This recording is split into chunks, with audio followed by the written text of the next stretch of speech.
स्वागत है आप सभी का आपके प्यारा सा YouTube चैनल साइंस संग्रह में। मैं आशा करता हूं कि आप सभी कोई मस्त होंगे। सो प्लीज हंसते रहिए, मुस्कुराते रहिए, स्वस्थ रहिए और मन लगा करके पढ़ाई करते रहिए।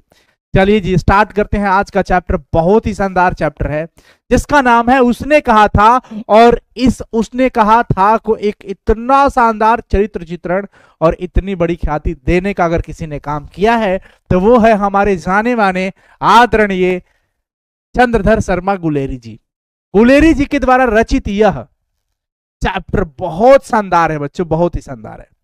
तो मैं तो आप लोगों से ये कहूंगा कि एक बार सेशन को शेयर कर दीजिए, क्योंकि आज के भाई सेशन में बहुत मजा आने वाला है। मजा किस तरह का? क्योंकि जब आप इस चैप्टर को पढ़ोगे ना तो लगेगा कि यार क्या खतरनाक कहानी हम लोग पढ़ रहे हैं, मतलब मजा आएगा। उसने कहा था, और मैं दावे के साथ कहता हूं कि जो भी बच्चा इस चैप्टर को मतलब एक्सप्लेनेशन को जो हम करेंगे, अगर आप ध्यान से सिर्फ सुन लीजिए ना, तो एक भी ऑब्जेक्टिव और सब्जेक्टिव क्वेश्चन आपके बोर्ड एग्जाम में तो बिल्कुल नहीं छूटने वाला है। यह मैं दावे के साथ कह सकता हूं। अगर हम पढ़ते हैं गद्य हो या काव्य हो, तो गद्य या काव्य का अगर हम सिर्फ पाठ की बात करें, अध्ययन की बात करें, तो वहां पे दो भाग हो जाता है। एक कवि लेखक का परिचय, कवि अथवा लेखक का परिचय, और एक हो जाता है पूरे पाठ का एक्सप्लेनेशन यानी कि संपूर्ण व्याख्या। तो ये चैप्टर थोड़ा बहुत लंबा है, 10 साढ़े 10 पेज का है। तो इस वजह से मैं तो ये कहूंगा कि मेरा ऐसा विचार है कि हम हर लेखक का ना एक अलग से प्लेलिस्ट में कवि का परिचय, लेखक का परिचय का आपको कंटेंट अलग से दे दूंगा। मतलब एकदम डीपली और बहुत बेहतर तरीके से, सिर्फ जो लिखा है ये नहीं, और भी बेहतर आपको जानना चाहिए इनके बारे में। तो मैं इस बार से उसी पे एक काम कर रहा हूं कि कैसे आप लोग को कवि लेखक का परिचय बेहतरीन दे पाऊं। तो वो मेरा कोशिश है, तो मैं उसको अलग से पढ़ा दूंगा। हालांकि बहुत सामान्य चीज है, जनरल जो आपकी किताब से पूछे जाएंगे सवाल लेखक कवि के परिचय को लेकर के, कि जन्म कब हुआ, निधन कब हुआ, जन्म स्थान, मूल निवास, पिता, शिक्षा। लेकिन साहित्य है, साहित्य में जितना ज्यादा ज्ञान रखिए, आपके अंदर इतनी बड़ी मतलब धैर्य, शालीनता, सब कुछ बढ़ते जाता है। तो ये बहुत सारी चीजें मैटर करता है बच्चों। तो मैं कहूंगा कि हम आज आपको चैप्टर का एक्सप्लेनेशन पढ़ा रहे हैं, क्योंकि क्लास जो लगी है बच्चों वो चैप्टर का एक्सप्लेनेशन की ही क्लास लगी है। स्टार्ट करते हैं। उसने कहा था, सबसे बड़ी चीज बच्चों, किसी भी चीज को जब रचना किया जाता है किसी भी बिंदु विषय पर, तो रचना का जो मूल बात निकल के आता है वो अधिकांश उसके शीर्षक से निकल के आ जाता है। शीर्षक एक ऐसा भाग होता है साहित्य का जो कि आपको चैप्टर का 80% का भाग आपको, अगर आप गूढ़ रूप से उस पे विचार कर पाए तो बहुत कुछ कह देता है। अब देखिए, उसने कहा था, क्या बड़ा शानदार शीर्षक गुलेरी जी ने चुना। मतलब अब मैं आपको यहां पे नहीं बताने वाला हूं कि आखिर उसने कहा था क्यों उन्होंने लिखा। मैं जब चैप्टर पढ़ाऊंगा ना, जैसे ही वो बात आएगी फिर मैं आपको इंडिकेट करूंगा कि साथियों ये देखो यहां से निकल के आया है, उसने कहा था यहां से निकल के आया है। तो आप सभी को अंत तक सेशन में बने रहिए। चलिए स्टार्ट करते हैं। उससे पहले कि मैं आपको बता दूं कि यह जो कहानी है दिव्य प्रेम की कहानी है। इसमें कर्म की प्रधानता रखी गई है मूल रूप से, और लहना सिंह इसमें नायक है। लहना सिंह को आप सभी इससे पहले भी अगर शायद सुने होंगे, नहीं सुने हैं तो आज शायद पहली बार आप सुन रहे होंगे। तो हम लोग इसमें पढ़ने वाले हैं। बहुत शानदार व्यक्तित्व, मूवी भी बनी है उन पर, अगर आप चाहें तो देख भी सकते हैं, यूट्यूब वगैरह पे मिल जाएगी। देखिए जी, गुलेरी जी की रचना क्या शानदार होती है। मैं पढ़ते चलूंगा, आपके पास अगर पुस्तक होगी तो भी ठीक, नहीं होगा तो भी यहां पर देख लीजिए। बड़े बड़े शहरों के इक्के गाड़ी वालों की जबान के कोड़ों से जिनकी पिठ छिल गई है। क्या शानदार रचना, और शब्द का देखिए मेल कैसा रखे हैं कि बड़े बड़े शहरों के इक्के गाड़ी वाले की जबान के कोड़ों से जिनकी पिठ छिल गई है और कान पक गए हैं, उनसे हमारी प्रार्थना है कि अमृतसर के बंबू काट वालों की बोली का मरहम लगावे। यानी कि यह जो कहानी होने वाली है अमृतसर शहर की कहानी है। पहली बात नोट कर लीजिए, पेन पेपर होगा तो नोट करते चलो तेजी में। यह कहानी अमृतसर शहर की है। लेखक गुलेरी जी कहते हैं कि अगर आप बहुत सारे शहर घूम के आ गए हैं सिवाय अमृतसर के, भारत देश के अंदर कई सारे शहर हैं, अगर आप बड़े बड़े शहरों में जाते हैं, इक्के गाड़ी वाले जो चलाते हैं ना, उसमें क्या होता है कि वो घोड़ा गाड़ी चलते रहता है, बीच में कोई आ जाता है तो एक से एक बात बोलते हैं। ए, तुमको दिखाई नहीं दे रहा है, अंधेरे हो गए हो का, आंख नहीं दी है का भगवान? ऐसे ऐसे ऐसे ऐसे जुबान बोलते हैं ना कि आपको लगेगा अरे भाई जा ना भाई, जा जा जा निकल जा, ऐसे क्या बोल रहे हो, आपको दिखाई नहीं दे रहा है? ऐसी जहर की बोली बोलते हैं, जहर की बोली बोलते हैं। कई बार आपके पैरों पे इक्के का वो चक्का चढ़ जाता है, ऐसी चीजें होती है। तो कहते हैं कवि लेखक कि बड़े बड़े शहर के इक्के गाड़ी वाले की जबान, उनकी जबान की जो चोट पहुंची है ना आपके कोड़े, उनकी जो चोट पहुंची है, उनकी बोली का जो चोट लगा है, और उस चोट से अगर आपका पीठ छील गया है तो मरहम लगाने की जरूरत है। कहां की? अमृतसर के बंबू काट वालों की बोली की। अगर बड़े बड़े शहरों में लोग इस तरीके का बर्ताव करते हैं इक्के गाड़ी वाले, कभी अमृतसर शहर में आके देखिए क्या प्यार से बोलते हैं। क्या प्यार से बोलते हैं, आप कहेंगे कि अरे भाई ये तो बिल्कुल ही गजब। अब देख लो, उनसे हमारी प्रार्थना है कि अमृतसर के बंबू काट वालों की बोली का मरहम लगावे, यानी कि पीठ छिल गया है ना, उनकी बोली का चोट लगा है ना आपके ऊपर, कभी जाकर वो आवाज सुनिए कि वो क्या बोलते हैं। जब बड़े बड़े शहरों की चौड़ी सड़कों पर घोड़े की पीठ को चाबुक से धूनते हुए पीटते हुए इक्के वाले कभी घोड़े की नानी से अपना निकट संबंध स्थिर करते हैं, कभी राह चलते पैदलों की आंखों के ना होने पर तरस खाते हैं कि अंधेरे हो गए हो का, कभी उनके पैरों की उंगलियों के पोरों पर चक्के चढ़ा देते हैं, चीत कर अपने ही को सताया हुआ बताते हैं, और संसार भर की ग्लानि, निराशा और क्षोभ के अवतार बने नाक की सीधे चले जाते हैं। अफसोस करके सीधे निकल जाते हैं, यार कहां से करम जला है, हमारे ही रास्ते में सब आते जाते हैं। इस तरीके का अफसोस करेगा बड़े बड़े शहर वाले। लेकिन वही देख लीजिए अमृतसर में उनकी बिरादरी वाले मतलब ये हुआ कि इक्के गाड़ी वाले, लेकिन अमृतसर के इक्के गाड़ी वाले तंग चक्करदार गलियों में, तंग चक्करदार घूमती फिरती हुई गलियों में जब जाते हैं तो कितना प्यार से कहते हैं, हर एक लड्ढी वाले के लिए, लड्ढी वाले मतलब गाड़ी वाले के लिए ठहर कर सब्र का समुद्र उमड़ा कर, सब्र का समुद्र उमड़ा मतलब समझ रहे, इतने धैर्यवान होते हैं वो, इतना सब्र रखते हैं, और बड़े प्यार से कहते हैं, बचो खालसा जी, हटो भाई जी, ठहरना भाई, आने दो लाला जी, हटो बाछा करते हुए सफेद फेंटो खच्चरों और बतकों, गन्ने और खोमचे और मतलब जो लिए लेते हैं ना खांची वगैरह, उनसे भारे वाले के जंगल में राह खेते हैं। क्या मजाल है कि जी और साहब बिना सुने किसी को हटना पड़े। जब भी बोलते हैं लोगों को तो वो जी शब्द लगाकर, साहब शब्द लगाकर बोलते हैं। क्या किसी की मजाल है कि बिना जी और साहब सुने हट जाए ना। बाकी शहर के बंबू काट वाले, इक्के वाले कुछ भी बोल के सुना के आपको चल गया, आपको आंधर बना देंगे, लंगड़ बना देंगे, गलिया देंगे, कुछ भी बुदबुदा के चले जाएंगे। लेकिन वही अमृतसर शहर जैसे शहर में जाके देखिए, वहां बंबू काट वाले लोगों के कितने प्यार से ऐसे बोलते हैं। उसके बाद देखिए बच्चों, यह बात नहीं कि उनकी जीभ चलती नहीं है, चलती है पर मीठी छुरी की तरह महीन मार करती है।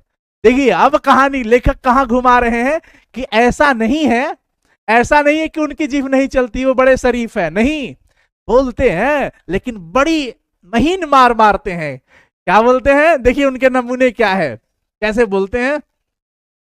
यदि कोई बुढ़िया बार बार चितौनी देने पर भी लीक से नहीं हटती, सामने कोई औरत है, बुढ़िया औरत है, तो बार बार अगर इक्के वाला चिल्ला रहा है गाड़ी वाला कि हट जाइए खालसा जी, हट जाइए, नहीं हटती हैं, तो फिर क्या कहता है कि हट जा जीने जोगिए, हट जा कर्मा वालिए, हट जा पुता प्यारिए। अपने देखिए पुत्रों की प्यारी, हट जा कर्म वालिए, हट जा जीने जोगी, अभी जीने की है, अभी उम्र तुम्हारी। भाव समझना बच्चों, बच जा लंबी वाली, लंबी उम्र वाली, अभी बच जा। क्यों मेरे गाड़ी के सामने बार बार आ रही है, क्यों मेरे गाड़ी के सामने बार बार आ रही है। इसका अर्थ है कि तू जीने जोगी है, तू तो अभी जीने वाली है, जीने योग्य है, तुम्हारी उम्र इतनी लंबी है, तू भाग्यों वाली है, कर्म वाली है, पुत्रों की प्यारी है, लंबी उम्र तेरे सामने है, तू क्यों मेरे पहियों के नीचे आना चाहती है, बच जा। इस तरीके से महीन छुरी चला के निकल जाते हैं। अच्छा, अब कहानी स्टार्ट होती है आगे की। अब तो कहानी में रंग आएगा, यानी ये चैप्टर कहानी है। उसने कहा था क्या है बच्चों, कहानी। इसकी विधा क्या है, कहानी है। ऐसे बंबू काट वालों के बीच में होकर एक लड़का और एक लड़की चौक की एक दुकान पर आ मिले।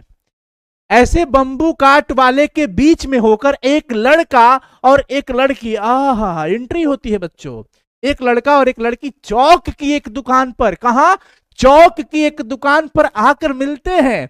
उसके बालों और इसके ढीले सूतने से जान पड़ता है कि दोनों सिख हैं।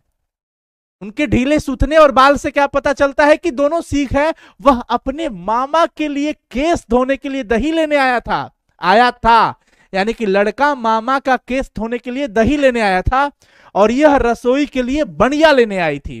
दुकानदार एक परदेसी से गूंथ रहा था। दुकानदार दूसरे ग्राहक को कुछ दे रहा था, कुछ बातचीत चल रहा था देने के लिए, जो शेर भर गीले पापड़ों की गड्डी को गिने बिना हट नहीं रहा था।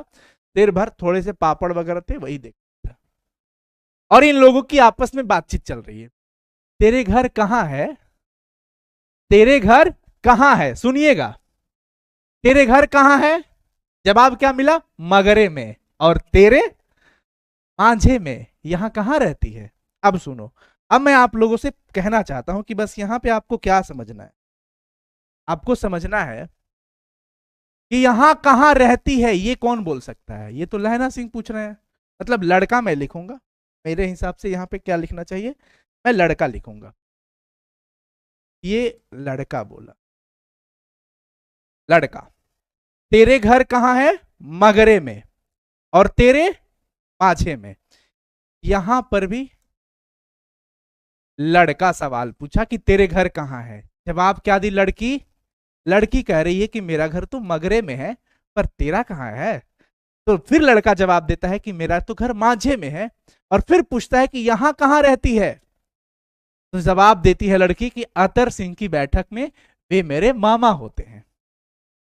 लड़का कहता है कि मैं भी तो मामा के यहां हूं, उनका घर गुरु बाजार में है। अब यही लड़का जो है वो कौन बनने वाला है, लहना सिंह है। अतर सिंह की बैठक में, अतर सिंह कौन है, मामा है, किनकी, लड़की के मामा है। अतर सिंह की बैठक में रहती हूं, वे मेरे मामा होते हैं। फिर लहना सिंह कहते हैं, यानी कि लड़का कहता है कि मैं भी मामा के यहां हूं, उनका घर गुरु बाजार में है। इतने में दुकानदार इससे निपट जाता है, जो एक परदेसी से उलझ रहा था, उससे निपट के कहता है इनका सौदे देने लगा, इनको जो चाहिए था वो देने लगता है। सौदा लेकर दोनों साथ साथ चले, कुछ सौदा लेकर दोनों साथ साथ निकले, जिनको जो लेना था वो लेकर के चले। अब दूर जाकर लड़के ने मुस्कुरा कर पूछा, जा रहे हैं दोनों, लड़के ने मुस्कुरा कर पूछा तेरी कुड़माई हो गई। कुड़माई का अर्थ होता है बच्चों सगाई। कुड़माई का अर्थ क्या होता है, सगाई। सब कोई चैट सेक्शन में लिखो, कुड़माई का अर्थ क्या होता है, सगाई। अब लड़का बड़े प्यार से पूछता है तेरी मंद मंद मुस्कनिया पे, यहां पर मुस्कुरा कर पूछ रहा है कि तेरी कुड़माई हो गई। ये सवाल, इस पर लड़की कुछ आंखें चढ़ाकर थत कह के दौड़ कर चली जाती है। इस पर लड़की कुछ आंखें चढ़ाकर थत धत कहकर दौड़ गई, और लड़का मुंह देखता रह गया। लड़का मुंह देखता रह गया। दूसरे तीसरे दिन सब्जी वाले के यहां, दूध वाले के यहां, जगह जगह पर अचानक दोनों मिल जाते थे। महीना भर यही हाल रहा।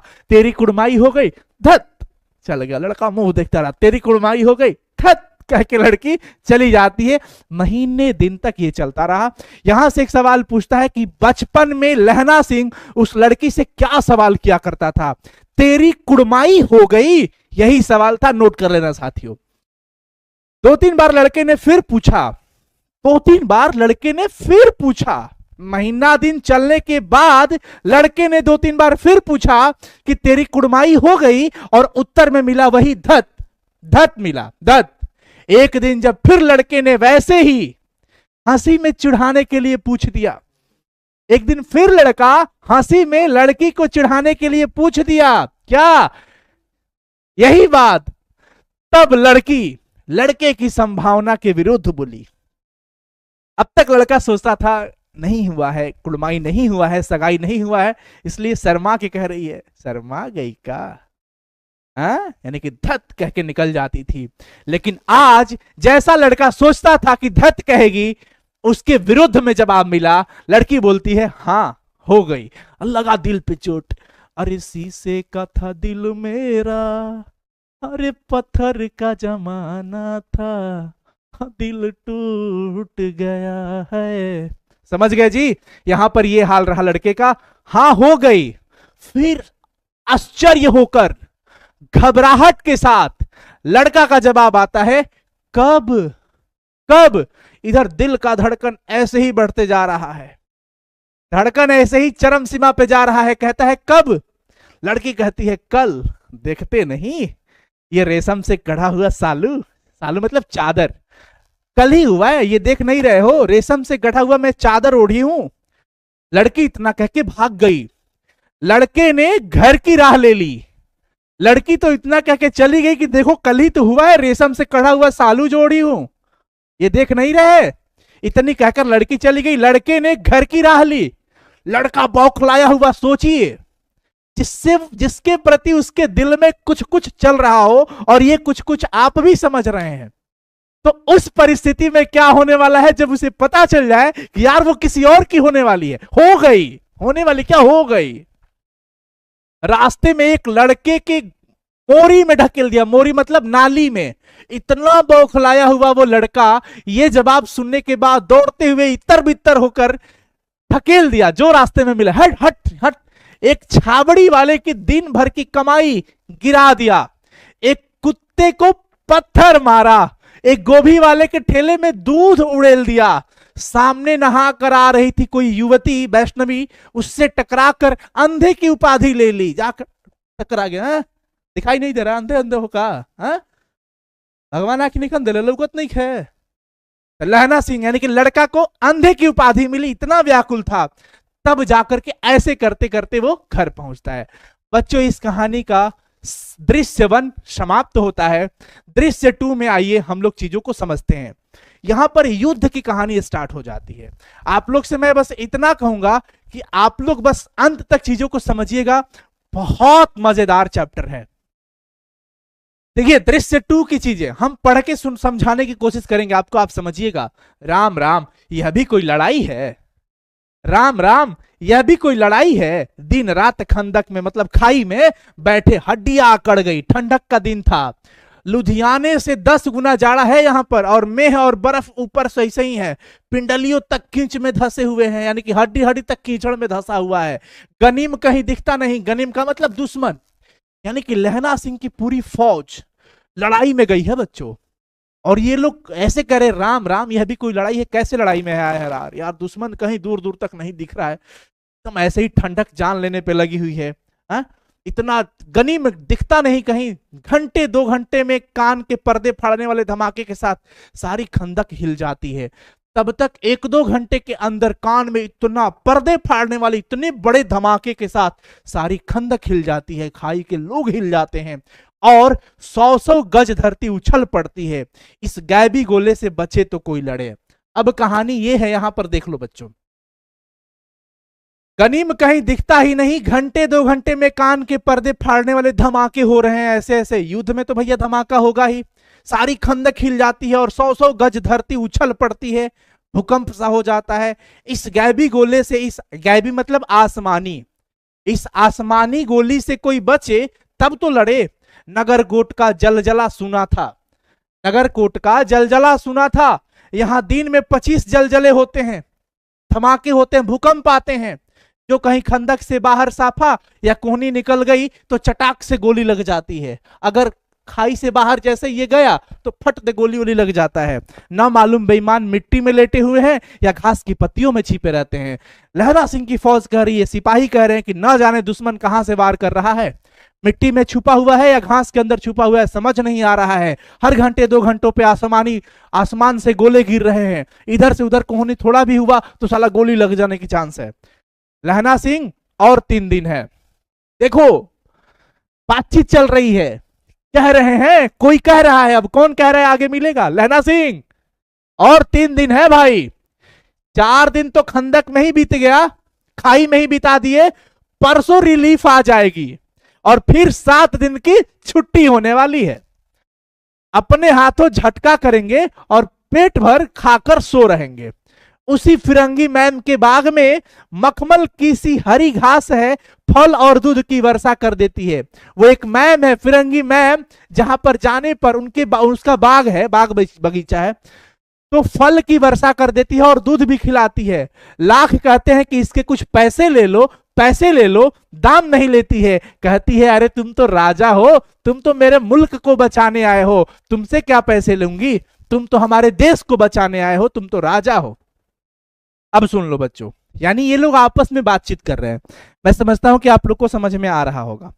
4 दिन तक पलक नहीं झपी, बिना फेरे घोड़ा बिगड़ता है और बिना लड़े सिपाही।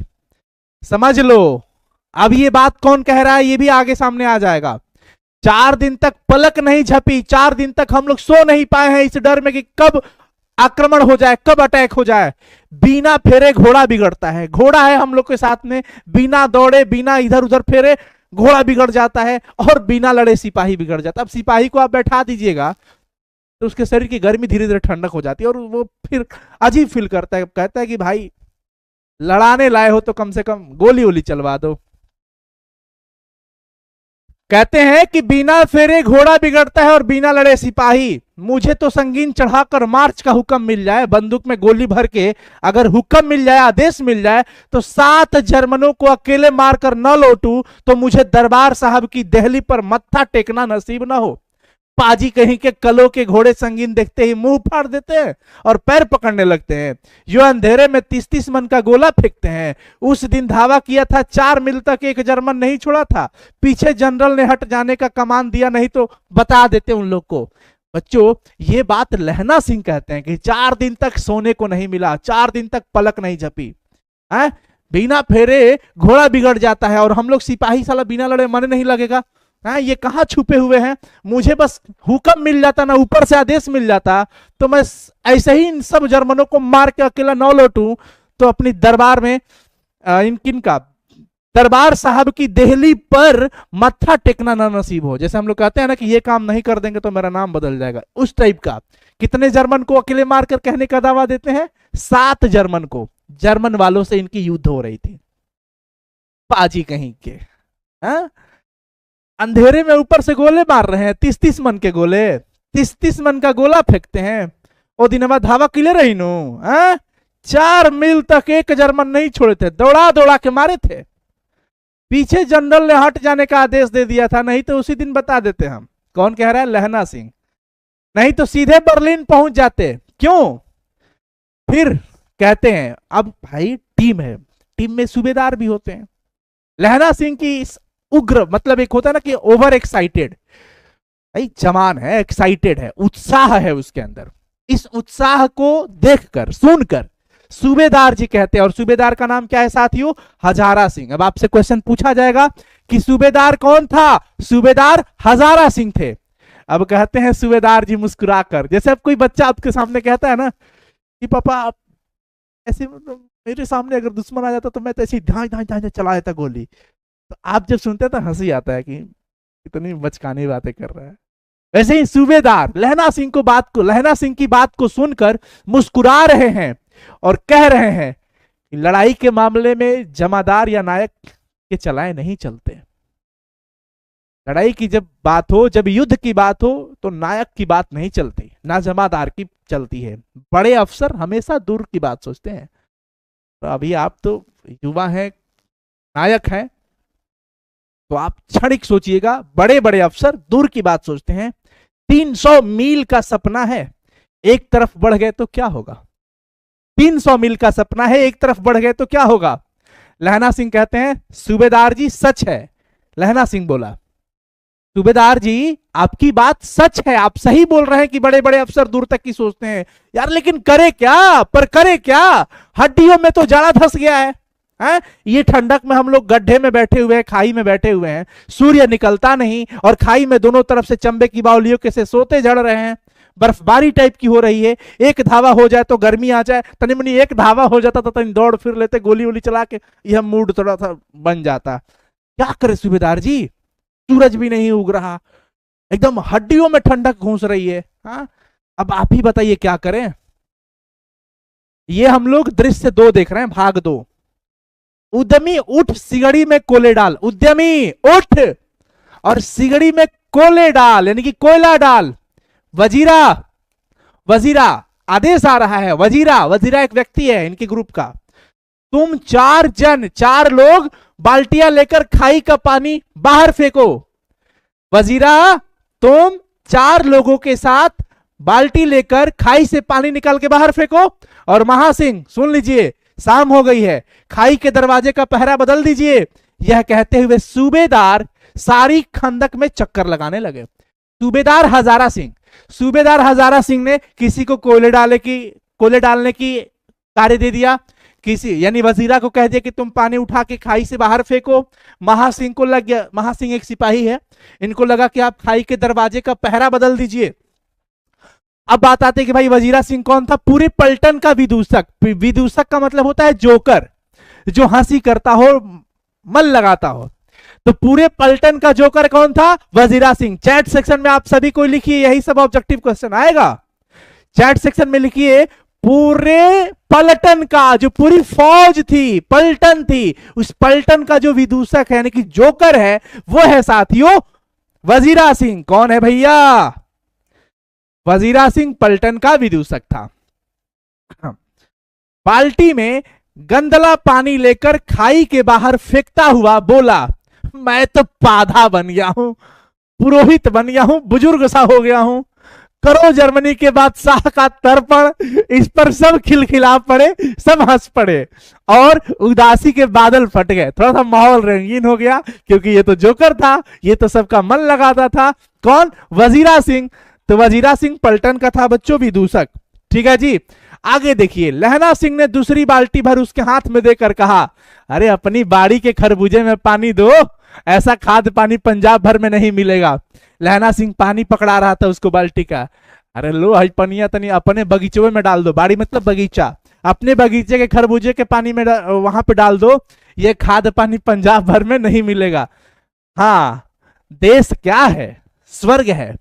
मैं तो लड़ाई के बाद सरकार से 10 घुमा जमीन यहां मांग लूंगा और फलों के बूटे लगाऊंगा। लाड़ी होरा, लाड़ी होरा मतलब लड़कियों के लिए, स्त्रियों के लिए एक प्यार भरा शब्द होता है। लाड़ी होरा को भी यहां बुला लोगे या वही दूध पिलाने वाली फिरंगी में? अच्छा, सवाल आया कि यहां तो बोल रहे हो कि मैं सरकार से यही जमीन मांग लूंगा, यहीं पे फल फूल लगा लूंगा, बगीचे लगा लूंगा, उसको भी बुला लोगे क्या कि वहीं पे फिरंगी मैम के पास जाके दूध और फल खाते रहोगे? हाँ, तो जवाब आता है चुप कर, यहां वालों को शर्म नहीं है। हाँ चुप, क्या बोल रहा है भाई? देश देश की चाल है, आज तक मैं उसे समझा न सका कि सिख तमाकू नहीं पीते। वह सिगरेट देने में हठ करती है, होठों में लगाना चाहती है और मैं पीछे हटता हूं तो समझती है कि राजा बुरा मान गया, अब मेरे मुल्क के लिए लड़ेगा नहीं। लहना सिंह कहता है कि फिरंगी जो मैम है उसको यह नहीं पता कि हम लोग सिख हैं और सिख जो है तंबाकू नहीं पीता, बीड़ी सिगरेट नहीं पीता। ये बात ध्यान रखिएगा, सिख तंबाकू नहीं पीते हैं। मैं क्या ही करूं भाई, उसे समझ नहीं आ रहा। वह सिगरेट देने में जिद करती है, होठों में जबरदस्ती लगाती है कि लो पी लो पी लो, और मैं पीछे हटता हूं तो समझती है कि राजा बुरा मान गया है, अब मेरे देश को बचाने आया था, शायद नहीं बचाएगा। अच्छा अच्छा, अब बोधा सिंह कैसा है? जवाब आता है कि अच्छा है। अब बोधा सिंह कौन है मैं आपको बता देता हूं। ये सूबेदार का पुत्र है, सूबेदार हजारा सिंह का बेटा है बोधा सिंह। सूबेदार हजारा सिंह का बेटा है बोधा सिंह। मैं आपको यहां पे चर्चा में इसलिए बता दिया कि आप थोड़ा सा कनेक्ट करोगे कि बोधा सिंह कौन है। जैसे आपने वजीरा सिंह को समझा कि वजीरा सिंह कौन है, महासिंह कौन है। महासिंह एक सिपाही है, वजीरा जो है, सॉरी वजीरा सिंह था, वजीरा ही था ना, या वजीरा, हाँ वजीरा सिंह ही है। हाँ। तो वजीरा सिंह जो है बच्चों पलटन का विदूषक है, जोकर है। कि भाई ठीक है, अब बता बोधा सिंह कैसा है? जवाब आता है अच्छा है। जैसे मैं जानता ही ना हूं, जैसे मैं जानता ही ना हूं, रात भर तुम अपने दोनों कंबल उसे उड़ाते हो, कहता है वो। लहना से कहता है कि अच्छा, मैं बोधा सिंह के बारे में तुमसे पूछा तो तुम कहते हो हाँ अच्छा है, जैसे मैं तो जानता ही नहीं हूं, हाँ मुझसे छुपा रहे हो, जैसे मैं जानता ही ना हूं मुझसे छुपा रहे हो। रात भर तुम अपने दोनों कंबल उसे उड़ाते हो और अपने आप सिगड़ी के सहारे, जहां पर वो जलता है। बोरसी जिसमें कोयला वगैरह रखा जाता है, उसके सहारे रात भर तुम गुजर करते हो। ठंडक में अपना दोनों कोट बोधा सिंह को पहनाते हो, उसके पहरे पर अपने आप पहरा दे आते हो। जब उसके पहरे की ड्यूटी लगती है तो बोधा सिंह के बदले लहना तुम जाकर ड्यूटी देते हो, अपने सूखे लकड़ी के तख्तों पर उसे सुलाते हो और खुद कीचड़ में सो जाते हो, जैसा कि मैं जानता ही नहीं हूं। लहना, बोधा सिंह पर इतनी फिक्र क्यों लगाए हो भाई? बोधा सिंह के पहरे पे तुम जाके पहरा देते हो, उसको रात भर अपना कोट पहनाते हो, अपने आग के सहारे रहते हो, उसको सूखे लकड़ी पे सुलाते हो और अपने नीचे कीचड़ में सो जाते हो। कहीं तुम न मादे पड़ जाना। जाड़ा क्या है ठंडक में? जाड़ा क्या है? मौत है। और निमोनिया से मरने वाले को मुरब्बे नहीं मिला करते। यहां पर कह रहा है, वजीरा सिंह कह रहे हैं, किससे? लहना सिंह से, कि देखो ठंड का ख्याल रखो, मरने के बाद यहां मुरब्बे नहीं मिलेंगे, यानी कि सरकार यहां थोड़ी सी जमीन भी नहीं देने वाली है, सरकार जमीन भी नहीं देगी। लहना सिंह कहता है, मेरा डर मत करो, मेरा डर मत करो, मैं तो बुलेल की खड्ड के किनारे मरूंगा, भाई कीरत सिंह की गोदी में मरूंगा, भाई कीरत सिंह की गोदी में। यानी कि लहना सिंह किसकी गोदी में मरना चाहता है? लहना सिंह भाई कीरत सिंह की गोदी में मरना चाहता है। भाई कीरत सिंह की गोदी पर मेरा सिर होगा और मेरे हाथ के लगाए हुए आंगन के आम के पेड़ की छाया होगी। वजीरा सिंह ने त्योरी चढ़ाकर कहा। जो ये आपस की बातचीत हो रही थी, ये वजीरा सिंह और लहना सिंह में बात हो रही थी। किसमें हो रही थी? वजीरा में और लहना सिंह में। तो लहना सिंह कहा गया, यार मेरी मौत का टेंशन मत करो, मैं तो भाई कीरत सिंह की गोदी में मेरा सिर रहेगा और वही आंगन जहां पर आम के पेड़ की छाया होगी, वहीं पर मेरी मृत्यु होगी। वजीरा सिंह ने त्योरी चढ़ाकर कहा, क्या क्या मरने की लगाई है, हैं? मेरे जर्मनी और तुर्क, हाँ भाइयों कुछ गाओ। हाँ कैसे? अब थोड़ा सा माहौल बनाना था, तो ये अपने सीख वाले अंदाज में गाना गाते हैं। हम लोग को तो गाने भी नहीं आएगा। दिल्ली शहर ते पिसौर नु जान दिए, कर लेना लौंदा दा व्यापार मंडिए, कर लेना नाड़ेदा सौदा अड़िए, लाड़ा चटाका कंदुए नु। तो ये हम लोग के समझ से बाहर है, पर यहाँ पर इसका हिंदी भी दिया है कि ऐ दिल्ली शहर से पेशावर को जाने वाली, मंडी में लोगों का व्यापार कर लेना। अरे क्या है? और कुछ वहां पे लिखा है, जाड़े का सौदा भी कर लेना, ओए अब हमें कद्दू चखना है, ए गोरे वर्ण वाली, वर्ण मतलब रंग वाली, ए गोरे रंग वाली गोरिया, कद्दू अत्यंत स्वादिष्ट पका है, अब हमें कद्दू चखना है। तो ये मस्ती भरे अपने गाने गाते हैं लोग अपने अंदाज में। कौन जानता था कि दाढ़ियों वाले घर बारी सिख ऐसा लुच्चे का गीत गाएंगे। अब ये इसमें थोड़ा सा मतलब अलग लिख का गाना है ये, तो उस तरीके से यहां पर लिखा है कि कौन जानता था कि दाढ़ी वाले घर बारी सिख ऐसे लुच्चे लफंगे का गीत गाएंगे। पर सारी खंदक गीत से गुंज उठी और सिपाही फिर ताजे हो गए, मानो 4 दिन से सोते और मौज ही करते रहे हो। लेकिन इस गाने के अंदाज में कि जो गाना था, इस गाने को सुनकर पूरी फौज अति प्रसन्न हुई, मजा आया, उन लोगों को आनंदित हुए और मजे लेकर के ऐसा लगा कि वो 4 दिन से सोते हैं और मौज मस्ती में लगे हैं। दूसरा दृश्य खत्म होता है साथियों। तीसरा दृश्य, दोपहर रात गई है, मजा आने वाला है, ध्यान रखिएगा। दोपहर रात गई है, अंधेरा है, सन्नाटा हुआ है, चारों तरफ सन्नाटा छाया हुआ है। बोधा सिंह खाली बिस्किटों के 3 टीनों पर अपने दोनों कंबल बिछाकर लहना सिंह के 2 कंबल और एक बरान कोट ओढ़कर सो रहा है।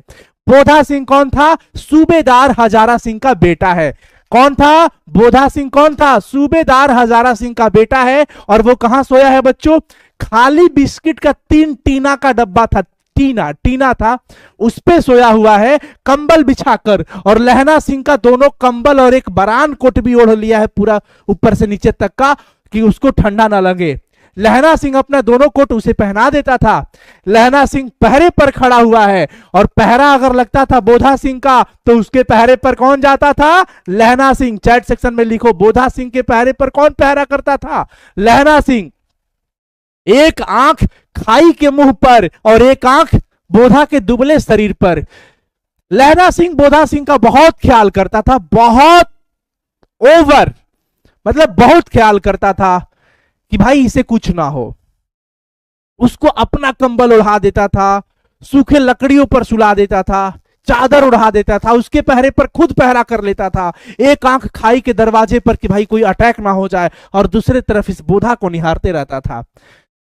दुबले शरीर पर बोधा सिंह का रहा। बोधा सिंह आवाज निकालता फिर लहना सिंह कहता है, क्यों बोधा भाई क्या है? पानी पिला दो, पानी पिला दो। लहना सिंह ने कटोरा उसके मुंह से लगाकर पूछा, कहो कैसे हो? पानी पीकर बोधा बोला, कंपकपी छूट रही है, कंपनी छूट रही है, रोम रोम में तार दौड़ रहे हैं, दांत बज रहे हैं, दांत बजना, ठंडे में दांत बजते हैं ना, दांत कटकटाने लगता है। अच्छा अच्छा, मेरी जर्सी पहन लो। लो, अरे और तुम क्या पहनोगे? लहना सिंह कहता है कि लो लो लो लो, मेरी जर्सी पहन लो।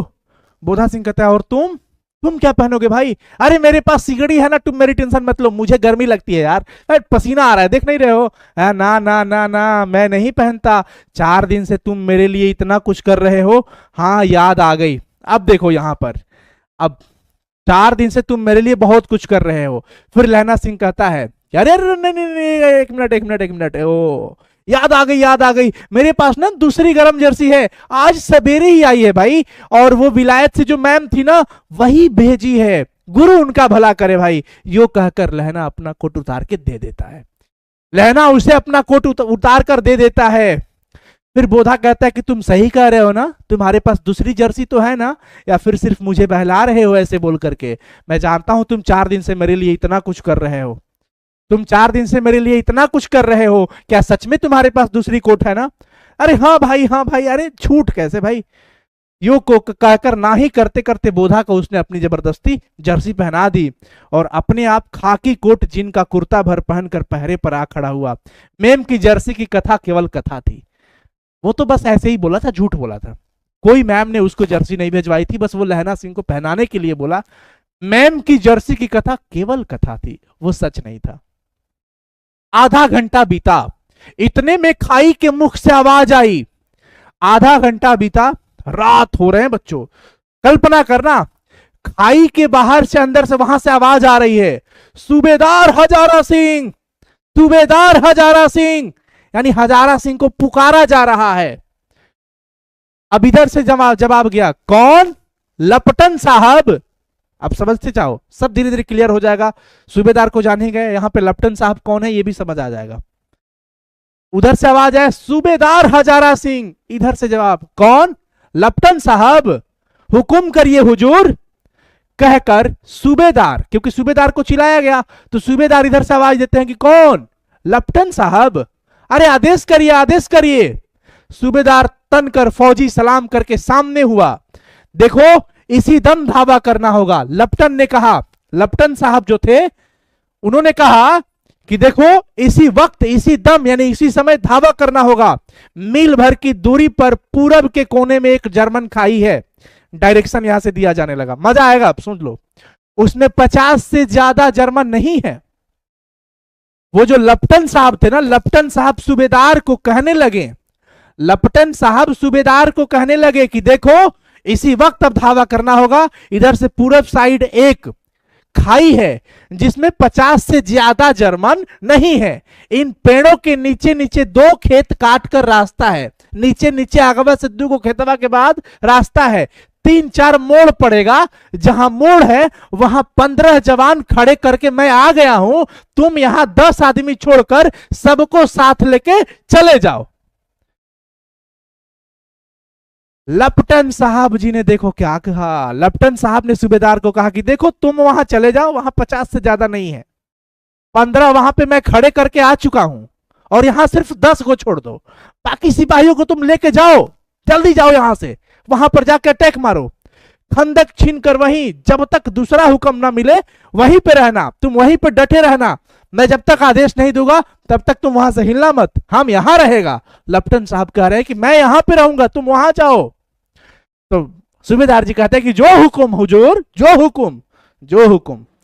चुपचाप सब तैयार हो गए, चुपचाप सभी के सभी तैयार हो गए। बोधा भी कंबल उतारकर चलने लगा, बोधा भी जाने के लिए तैयार हो गया। आप लोग बस माइंड में समझ आ रहा है ना ये चीज को? आप लोग चीजों को समझ रहे हो ना? कहानी कहां जा रही है कि एक लपटन साहब आवाज देते हैं। अब वो लपटन है कि नहीं है या फिर नकली रूप लेके आए हैं, ये बात आगे क्लियर होगी। लेकिन एक लपटन साहब आए हैं, सूबेदार को कहते हैं कि सूबेदार, इधर से सूबेदार जी कहते हैं जी हुजूर आदेश करिए। तो एक काम करो, बगल में एक खाई है, तुम वहां पर 15 लोगों को मैं खड़ा करके आ गया हूं, तुम बाकी लोग 10 लोगों को यहां छोड़ दो और बाकी लोगों को लेकर चले जाओ, बाकी मैं जो आदेश करूंगा वही करना, तब तक मैं यहां देखूंगा। वो लपटन भैया यहां आ गए, लोग जाने की तैयारी में लग गए हैं। अक्सर दुश्मन ऐसे चाल चलते हैं। चुपचाप सब तैयार हो गए, बोधा भी कंबल उतार कर चलने लगा। तब लहना सिंह ने उसे रोका, क्योंकि लहना सिंह बोधा का बहुत केयर करता था। कहा कि नहीं। लहना सिंह आगे हुआ तो बोधा के बाप सूबेदार, बोधा के बाप यानी बोधा किसके बेटे थे? सूबेदार के। तो बोधा के बाप सूबेदार ने उंगली से बोधा की ओर इशारा किया। लहना सिंह समझकर चुप हो गया। पीछे 10 आदमी कौन रहे, इस पर बड़ी हुज्जत हुई, आपस में बड़ी चर्चा हुई कि यहां पर 10 कौन रहेंगे।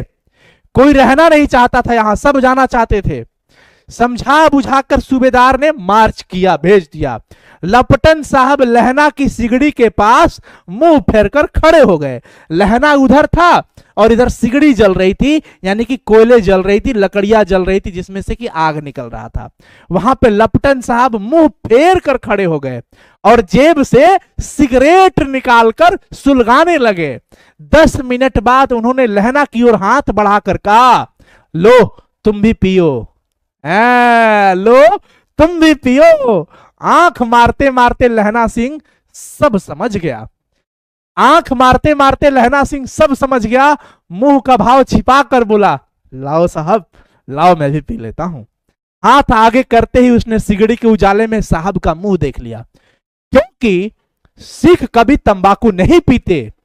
अगर लपटन साहब असली लपटन साहब होते, उस लहना सिंह और सूबेदार हजारा सिंह के फौज के सीनियर होते, तो वो सिख थे और वो ये सुट्टेबाजी नहीं करते, वो सिगरेट तंबाकू नहीं लेते।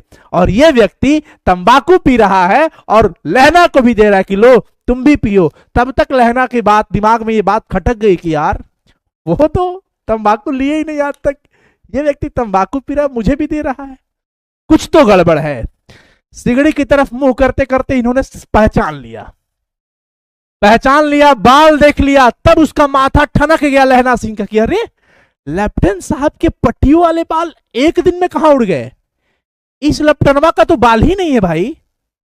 और वो लेफ्टिनेंट साहब, यार उनके तो इतने बड़े बड़े बाल थे, एक दिन में कहां उड़ गए बाल? और उनकी जगह कैदियों कैसे कटे हुए बाल कहां से आ गए? और उनके जगह पे ये कैदी जैसा बाल कटा हुआ व्यक्ति कहां से आ गया? शायद साहब शराब पिए हुए हैं और उन्हें बाल कटाने का मौका मिल गया है। लहना सिंह ने जांचने की कोशिश करी। लेफ्टिनेंट साहब 5 वर्ष से उसके रेजिमेंट में थे, लहना सिंह के रेजिमेंट में थे, सिख रेजिमेंट में, और लहना सिंह आराम से उन्हें जानता था, अच्छे से पहचानता था। तब कहता है लहना सिंह अब उन्हें जांचने लगा, क्यों साहब हिंदुस्तान कब चलेंगे? क्यों साहब हम लोग हिंदुस्तान कब जाएंगे? जवाब आता है लड़ाई खत्म होने पर। क्यों, क्या यह देश पसंद नहीं है क्या? अरे नहीं नहीं साहब, शिकार के वे मजे यहाँ कहाँ है? शिकार के वे मजे यहाँ कहाँ है? याद है पर साल नकली लड़ाई के पीछे हम और आप जगाधरी जिले में शिकार करने गए थे, जगाधरी जिले में शिकार करने गए थे, याद है साहब? शिकार का मजा यहाँ पे कहाँ है? वहां पे याद होगा एक नकली लड़ाई के पीछे हम और आप शिकार करने गए थे। हाँ हाँ, वहीं जब आप खोते पर सवार थे, यानी कि गधे पर, खोते मतलब गधे पर सवार थे, और आपका खानसामा अब्दुल्ला रास्ते के एक मंदिर में जल चढ़ाने को रह गया था। अब्दुल्ला रास्ते के एक मंदिर में जल चढ़ाने को रह गया था। बेशक पाजी कहीं का, सामने से वह नीलगाय निकली कि ऐसी बड़ी मैंने कभी नहीं देखी थी, और आपकी एक गोली कंधे में लगी और पुट्ठे में निकली। ऐसे अफसर के साथ शिकार खेलने में मजा है। क्यों साहब, शिमले से तैयार होकर उस नीलगाय का सिर आ गया था ना, आपने कहा था कि रेजिमेंट की मैस में लगाएंगे, क्या हुआ वो? हाँ, तब देखिए वो क्या मतलब, ये सारी बातें समझ गए हो ना? ये संदेहजनक बात है, यहां पर सारी बातें संदेहजनक है। एक तो तंबाकू वाला, दूसरा एक अब्दुल्ला यानी कि एक मुसलमान भाई मंदिर में जाकर जल चढ़ा रहे हैं। ये कहां से संभावना बनी? मतलब ये संदेह की बातें हैं, हो जाए अलग बात है, ये संदेह की बातें हैं। उसके बाद नीलगाय के सींग वाली बातें, सिर वाली बातें। अब कह रहे हैं वो कि हाँ पर मैंने वह विलायत भेज दिया।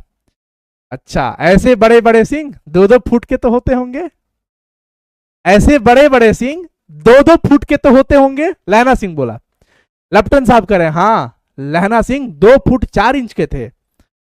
हाँ लहना सिंह 2 फुट 4 इंच के थे। तुमने सिगरेट नहीं पिया लहना अभी तक? तुमने सिगरेट नहीं पिया? तब लहना सिंह कहता है कि पीता हूं साहब, दिया सलाई ले आता हूं तब तो पीऊं। पीता हूं साहब, दिया सलाई ले आऊं क्योंकि माचिस जलाना पड़ेगा ना। कहकर लहना सिंह खाई के अंदर घुस जाता है। अब उसे संदेह नहीं रहा था, अब डाउट नहीं था, क्योंकि वो कंफर्म हो गया था कि ये दुश्मन है हमारा, ये लपटन साहब नहीं है, ये तो नकली लपटन है, वो तो असली थे। अब उसे संदेह नहीं रहा था, उसने झटपट निश्चय कर लिया, तय कर लिया कि क्या करना चाहिए। तुरंत अंधेरे में किसी सोने वाले से वह टकरा गया। अंधेरे में खाई में अंदर जो 10 लोग सो रहे थे जाकर टकरा गया। कौन? वजीरा सिंह। लहना सिंह जाकर टकराया तो पूछा कौन? वजीरा सिंह। हाँ क्यों लहना? अरे कौन हो भाई? वजीरा सिंह। अरे हाँ हाँ लहना क्या बात है बताओ। अरे क्या कयामत आ गई, जरा तो आंख लगने दी होती। अरे अभी क्यों आ गए भाई, अभी तो हम सो ही रहे थे, थोड़ा सा भी सो लेने देते, कौन सी कयामत ऐसी आ गई। फिर चौथा दृश्य, होश में आओ, होश में आओ, कयामत आई है और लेफ्टिनेंट साहब की वर्दी पहन कर आई है। लहना सिंह कहता है अरे यार जल्दी, तुझे नींद आ रही है तो उठ जल्दी से, जल्दी से उठ भाई, कयामत आई है और वो भी लेफ्टिनेंट साहब की नकली वर्दी पहन के आई है। क्या क्या क्या? लेफ्टिनेंट साहब या तो मारे गए हैं या कैद हो गए हैं, क्योंकि उनकी वर्दी पहन करके वो आया है।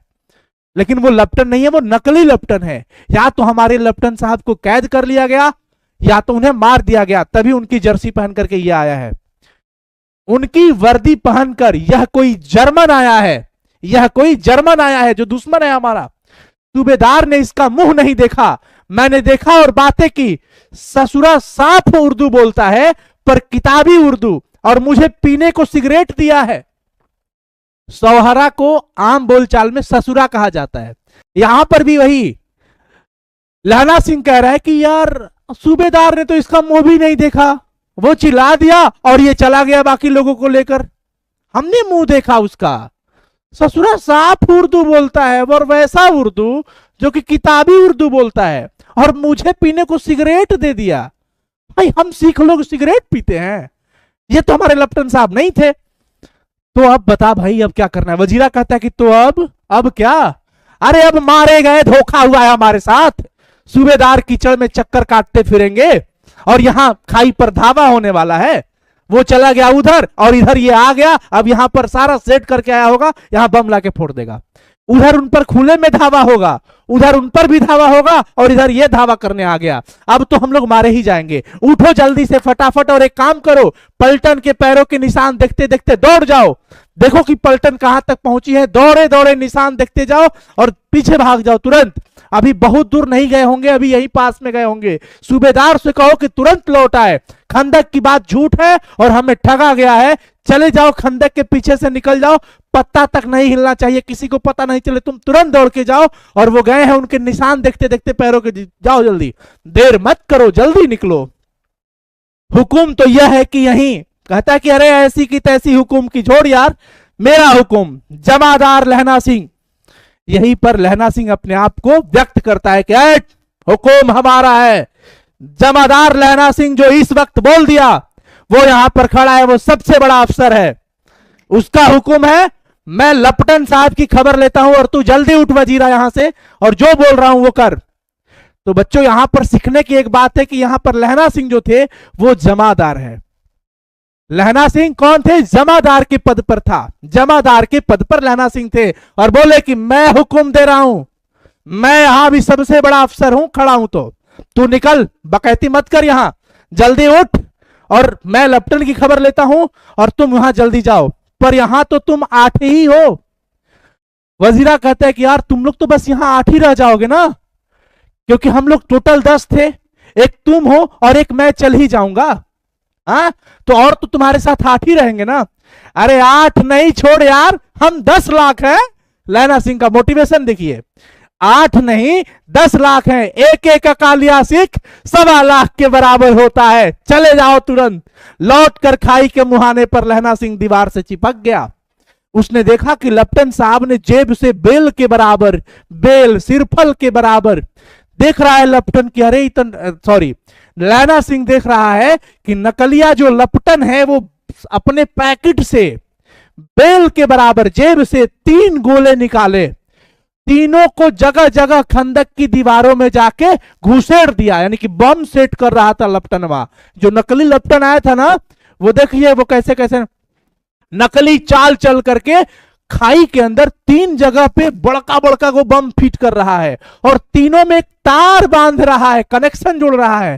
तार के आगे सूत की एक गुत्थी थी, सुतरी, जिसे सिगड़ी के पास रखा कि जैसे सिगड़ी मतलब जहां पे बोरसी जल रही थी वहां पर अगवा पकड़ लेगा तो जाते जाते तीनों बम और दड़ाम दड़ाम दड़ाम जा।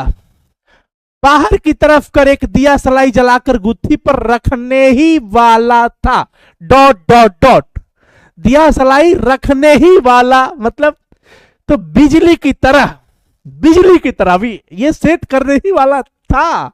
तब तक बिजली की तरह दोनों हाथों से उल्टी बंदूक को उठाकर लहना सिंह ने साहब की डम, डम, मारता है। किसको? उल्टी बंदूक को उठाकर लहना सिंह ने साहब की कोहनी पर तान कर दे मारा। लहना सिंह अब लेफ्टिनेंट को धक लपेट दिया सरिया के। धमाके के साथ साहब के हाथ से दिया सलाई गिर पड़ी।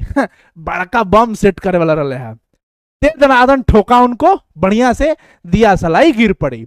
लहना सिंह ने एक कुंदा साहब के गर्दन पर, जो बंदूक का पीछे वाला होता है ना, मारा गर्दन ये पे एकदम कस के गर्दन पे मारा, और साहब आंख ऐसे mean God, oh my God करके धरती पे गिर पड़े। मीन गॉड मतलब ओ माय गॉड कहते हुए चिताने पड़ गए, गिर गए।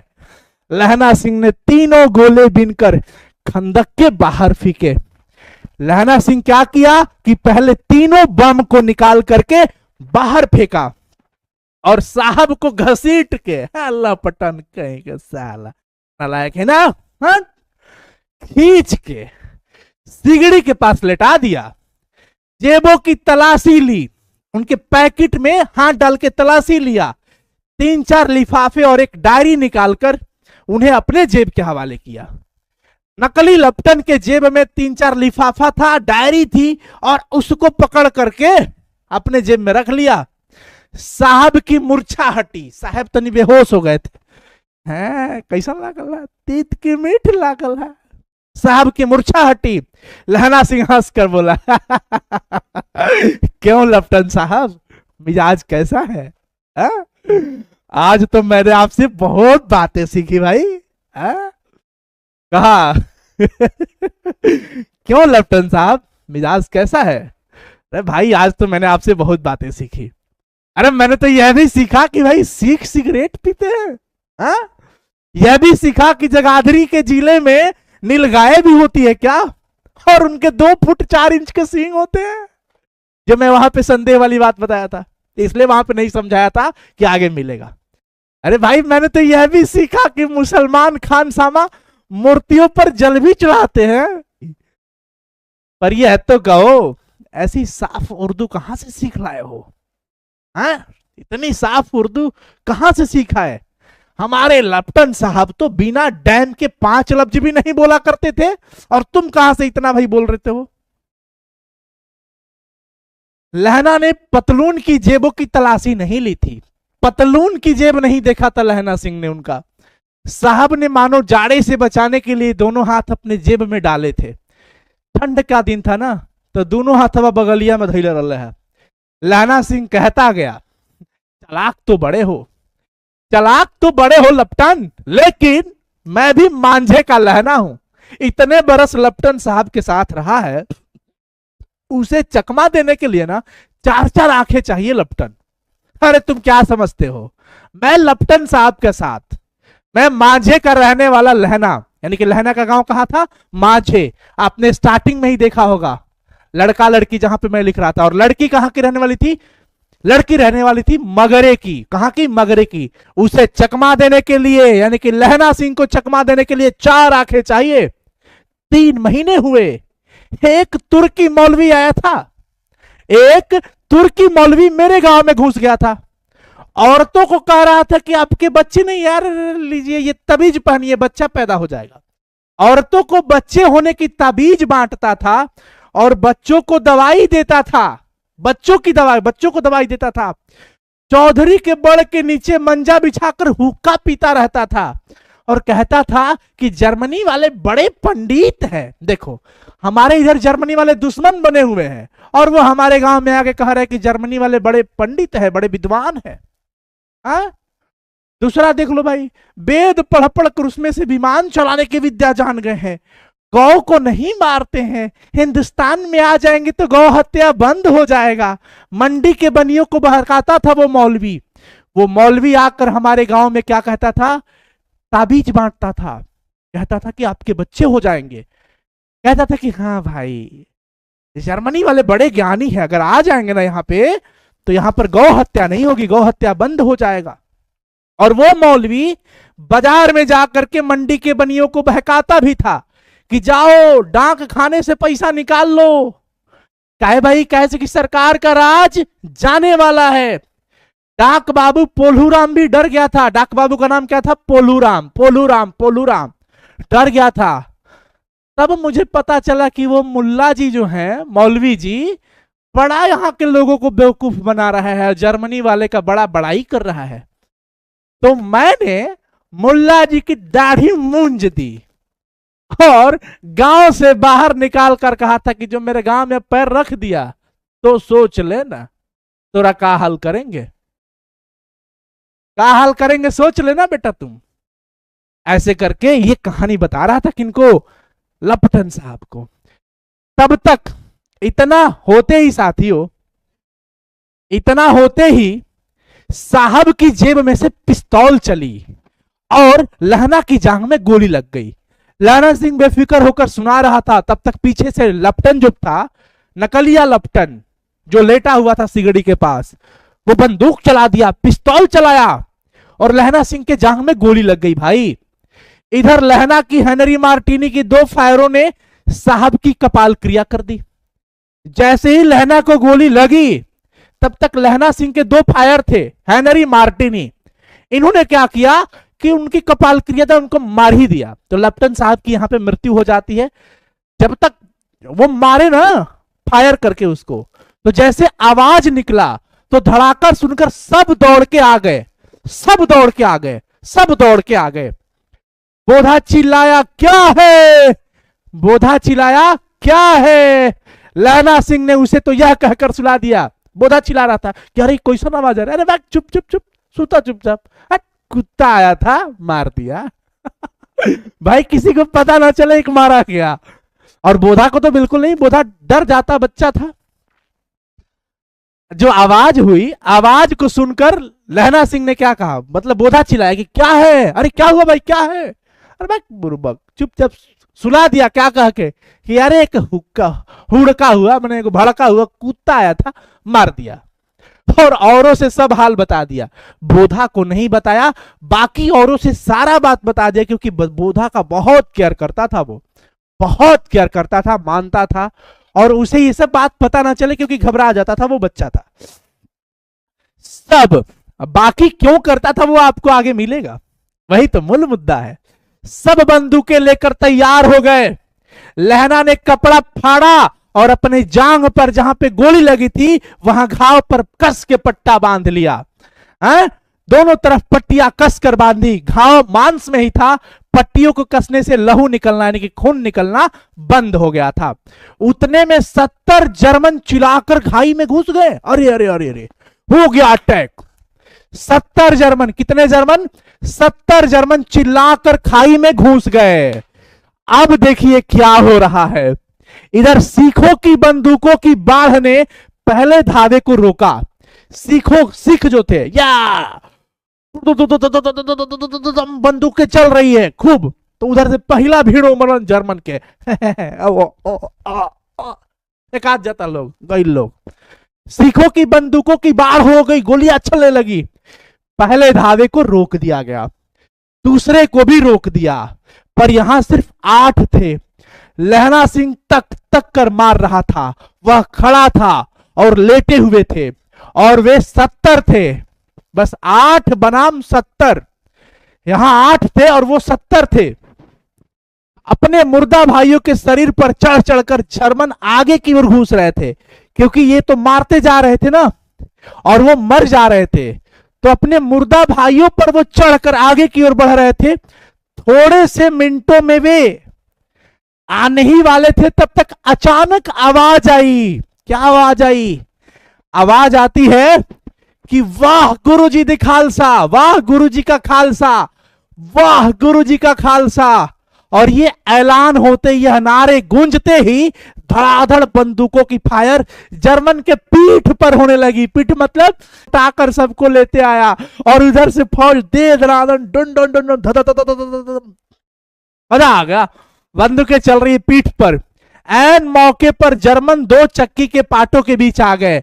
2 चक्की के पाटों के बीच आना मतलब इधर से भी 8 लोग, इधर से दे दनादन बंदूक चल रही है, और उधर से सूबेदार हजारा सिंह और वजीरा सिंह की पूरी फौज दर पीछे से आगे से गोलियां चल रही है, और इन दोनों पट्टों के बीच जर्मन आके पड़ गए थे। पीछे से सूबेदार हजारा सिंह के जवान आग बरसाते थे, और सामने लहना सिंह के साथियों के संगीन चल रहे थे। उधर से गोले बरस रहे हैं और इधर से बंदूकें चल रही है। पास आने वाले पर पीछे वाले ने भी संगीन पिरोना शुरू कर दिया। नजदीक आते ही पीछे वाले भी अब गोलियां चलाने लगे। एक किलकारी और गूंजी, एक किलकारी और लगी। क्या अकाल सिखा दी फौज आई, वाह गुरुजी दी फतह, वाह गुरुजी दा खालसा, सत श्री अकाल पुरुष।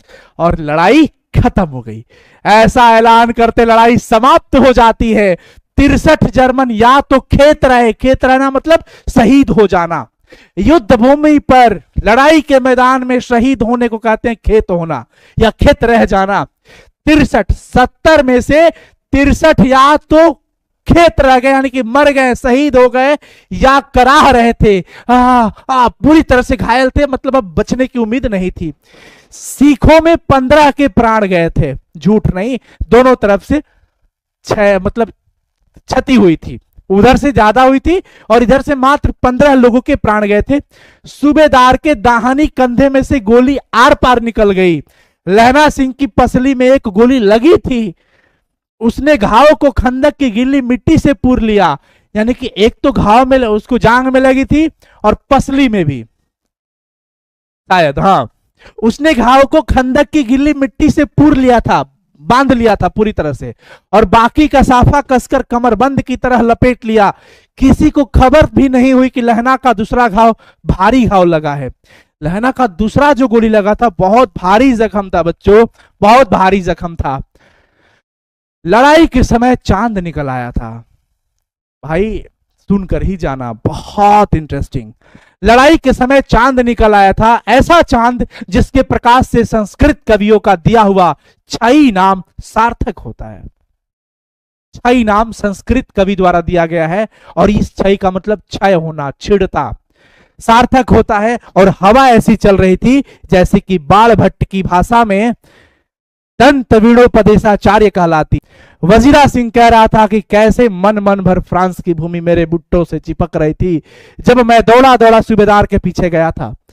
कह रहा है वजीरा सिंह की यार मैं तो, लहना भाई तुमने बोला कि जल्दी जाओ, यहां नकली लपटन आया है, निशान देखे देखे उनके पैर का, जल्दी पीछे भागो। मेरे जूतों के साथ इतनी गिल्ली मिट्टियां चिपक रही थी यार कि मैं दौड़ा दौड़ा थक गया था और सूबेदार के पीछे गया था।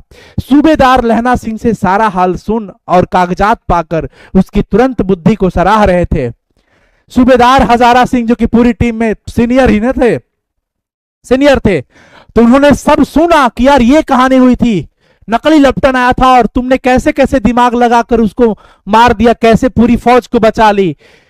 बुद्धि को सराह रहे थे कि यार तुम वाकई काबिले तारीफ हो, वाकई तुम काबिले तारीफ हो, अगर तू ना होता तो आज सब मारे जाते लहना।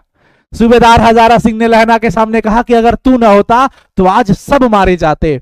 इस लड़ाई की आवाज 3 मील दाहिनी ओर की खाई वालों ने सुन ली थी। इस लड़ाई की आवाज 3 मील दाहिनी ओर की खाई वालों ने सुन लिया था।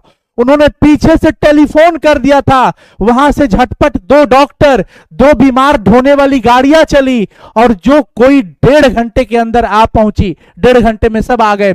फील्ड अस्पताल नजदीक ही था। सुबह होते होते वहां सब पहुंच जाएंगे, इसलिए मामूली पट्टी बांध कर एक गाड़ी में घायल को लिटा दिया गया और दूसरी गाड़ी में लाश को रख दिया गया। सूबेदार ने लहना सिंह की जांग में पट्टी बंधवानी चाहिए। सूबेदार ने लहना सिंह को बोला कि यार तुम जांग में पट्टी बांध लो, जांग में पट्टी बांध लो। वो बंधवाने की कोशिश किया पर उसने यह कहकर टाल दिया कि अरे यार रहने दो ना, थोड़ा ही तो घाव है, अरे सवेरे देखा जाएगा है। लहना सिंह कहा कि अरे भैया सूबेदार जी काहे परेशान हो रहे हो, छोटा मोटा तो घाव ही है, कल सुबह देखेंगे ना। बोधा सिंह ज्वर में बर्रा रहा था। बोधा सिंह ज्वर मतलब बुखार लगा था बोधा सिंह को। आकुट पाकुट बोल रहा था, कुछ भी बोल रहा था। कई लोग बुखार में अटपट बोलते रहते हैं, तो बोधा सिंह बुखार में ऐसे ही अटपट बोल रहा था। उसको गाड़ी में लिटा दिया गया। लहना को छोड़कर सूबेदार जाते नहीं थे, गाड़ी वापस जा रही थी। लहना को छोड़कर सूबेदार वापस नहीं जा रहे थे। बच्चों अब कहानी का मर्म समझ में आएगा आपको, अब समझ में आएगा, होल्ड करके रखिएगा अपने आप को। लहना को छोड़कर सूबेदार जाते नहीं थे। यह देख लहना ने कहा कि देखो सूबेदार, तुम क्यों नहीं जा रहे हो, तुमको जाना पड़ेगा, मेरी चिंता मत करो, तुम्हें बोधा की कसम है और सूबेदारनी की सौगंध है जो इस गाड़ी में न चले जाओ, तुमको जाना पड़ेगा। तुम्हें तुम्हारे बेटे की कसम और तुम्हारी पत्नी सूबेदारनी की कसम, क्योंकि मास्टर की पत्नी मास्टरनी कहलाती है, मुखिया जी की पत्नी मुखियाइन कहलाती है, दरोगा जी की पत्नी दरोगाइन कहलाती है, तो सूबेदार की पत्नी सूबेदारनी ही कहलाएगी ना। तो लहना सिंह कहता है कि तुम्हें तुम्हारे बेटे बोधा की कसम और सूबेदारनी की कसम, तुम चले जाओ, गाड़ी में बैठ के चुपचाप चले जाओ, मेरी चिंता मत कर मेरे भाई। सूबेदार कहते हैं और तुम, अरे मेरे लिए वहां पहुंचकर गाड़ी भेज देना, पहले तुम तो जाओ। लहना सिंह कहते कि मेरे लिए पहुंच के गाड़ी भेज देना। और सुनो, जर्मन वाले जो मुर्दे हैं ये पड़े हैं, इनके लिए भी तो गाड़ियां आती रहेंगी ना।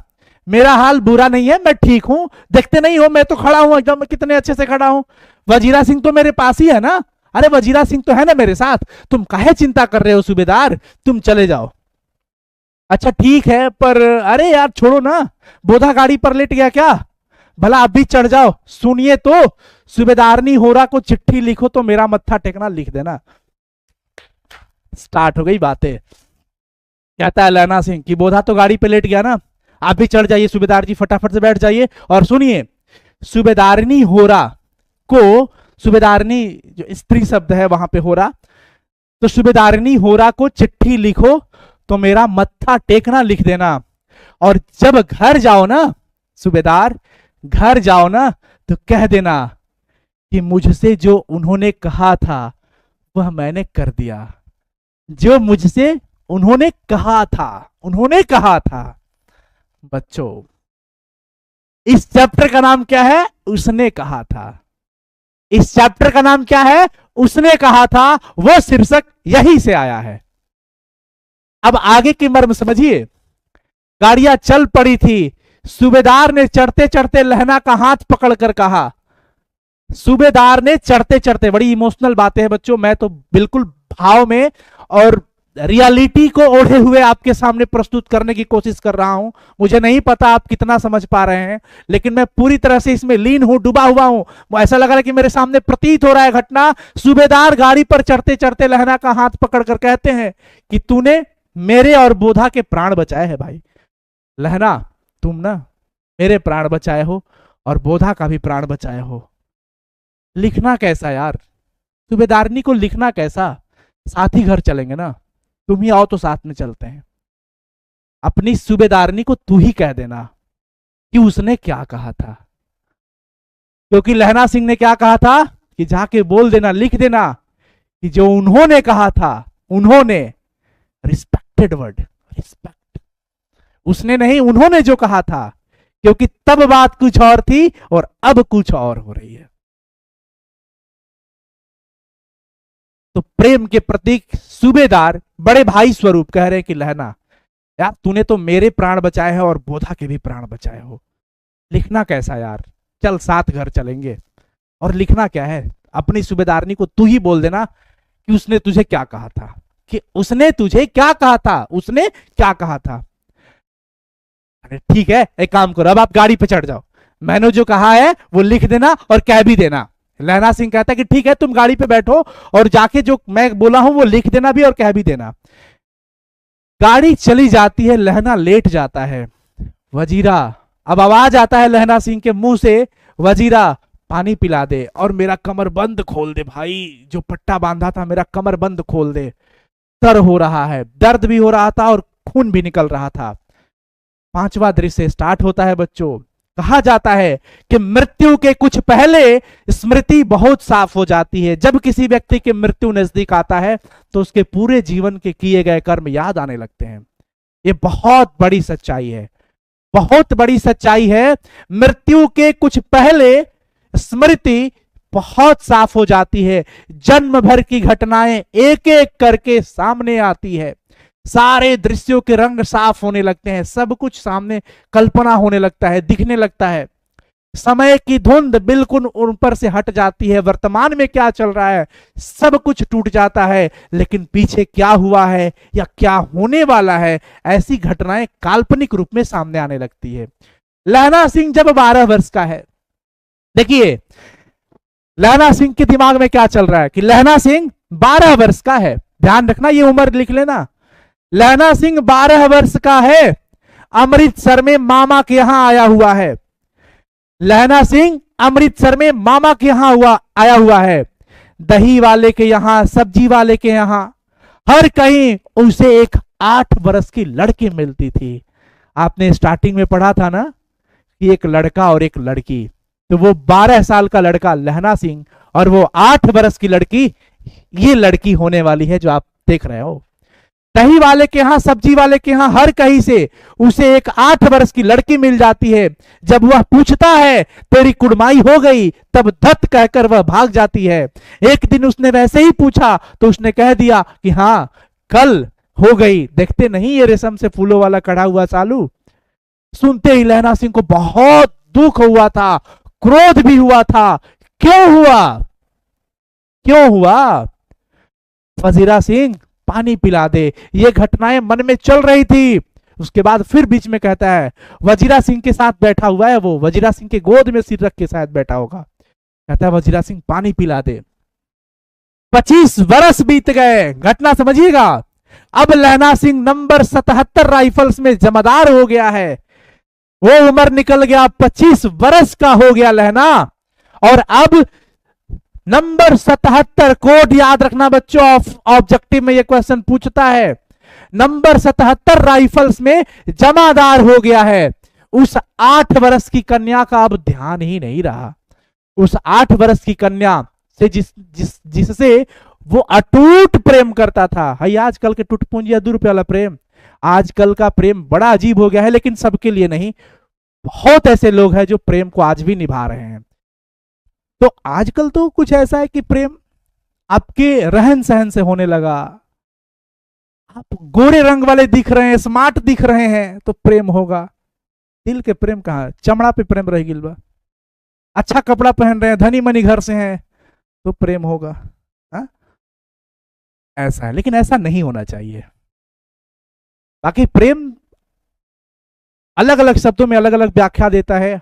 हर संबंध का प्रेम का अलग अलग मर्यादा है, अलग अलग महानता है। माँ बेटे का प्रेम अलग, पिता पुत्र का प्रेम अलग, भाई बहन का प्रेम अलग, गुरु शिष्य का प्रेम अलग, प्रेमी प्रेमिका का प्रेम अलग, पति पत्नी का प्रेम अलग, गांव समाज का प्रेम अलग, सहयोगियों से प्रेम का रिश्ता अलग। यानी हर प्रेम की अलग अलग मर्यादा और अलग अलग महानताएं हैं।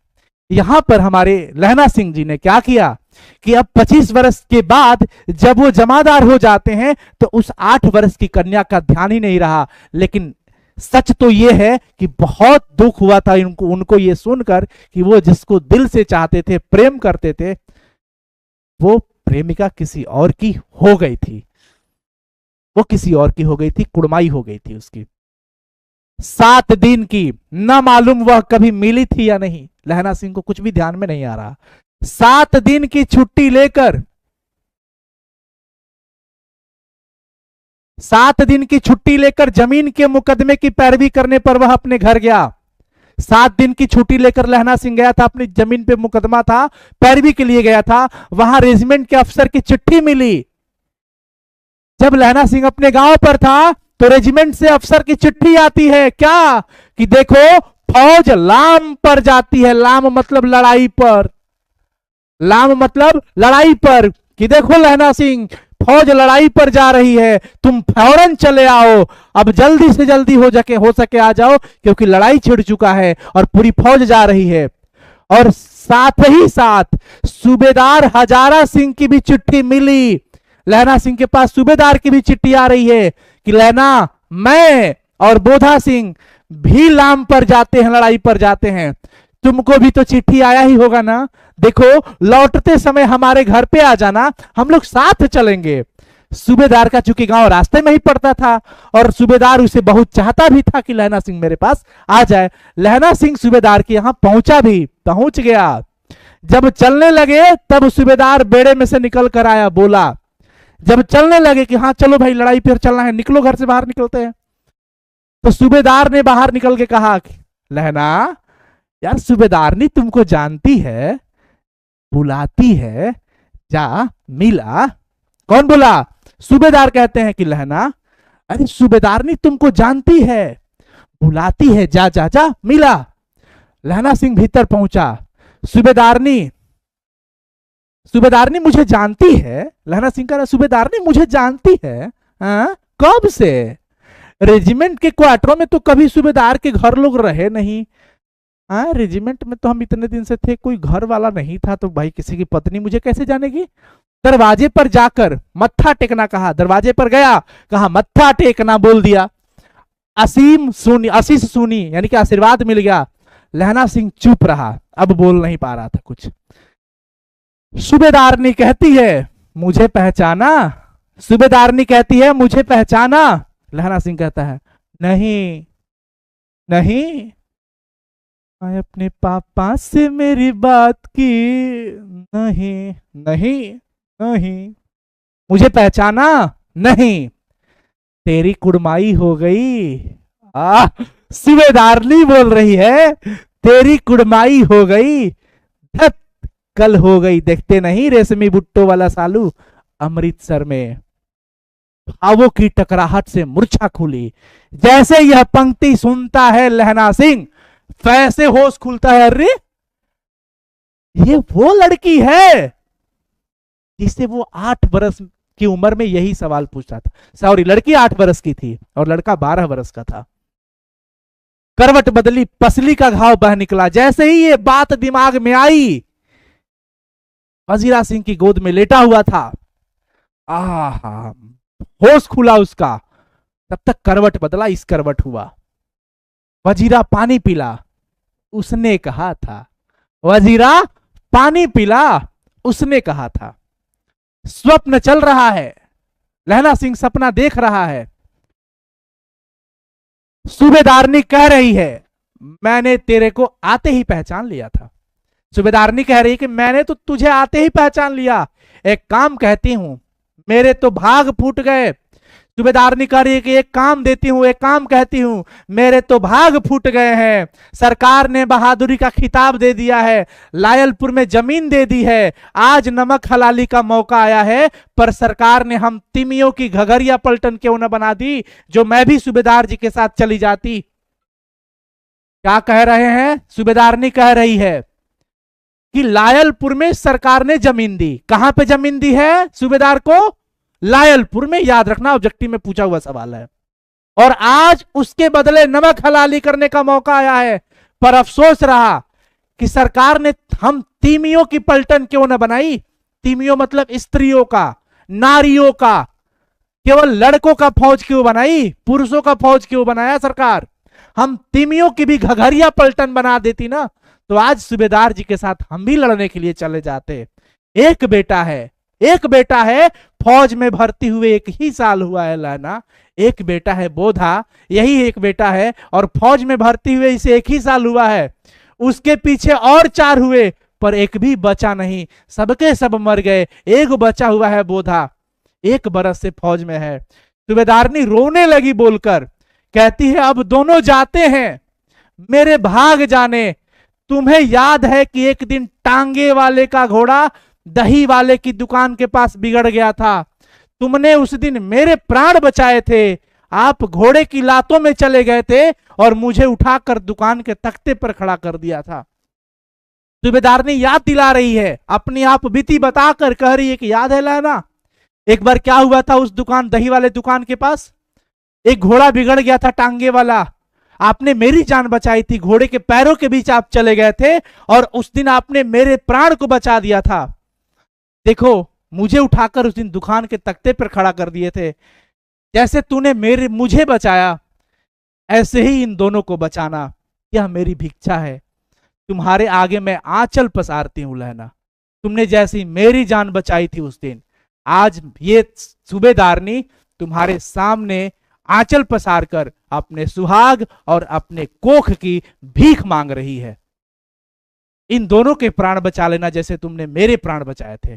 देखिए प्रेम का क्या अनंत धैर्य है, कहां पहुंचा है प्रेम।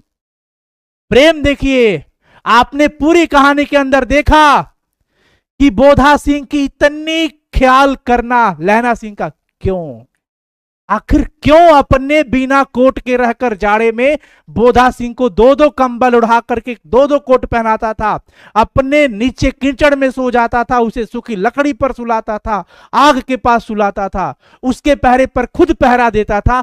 ये प्रेम नहीं तो क्या है? ये प्रेम है साथी, ये प्रेम है।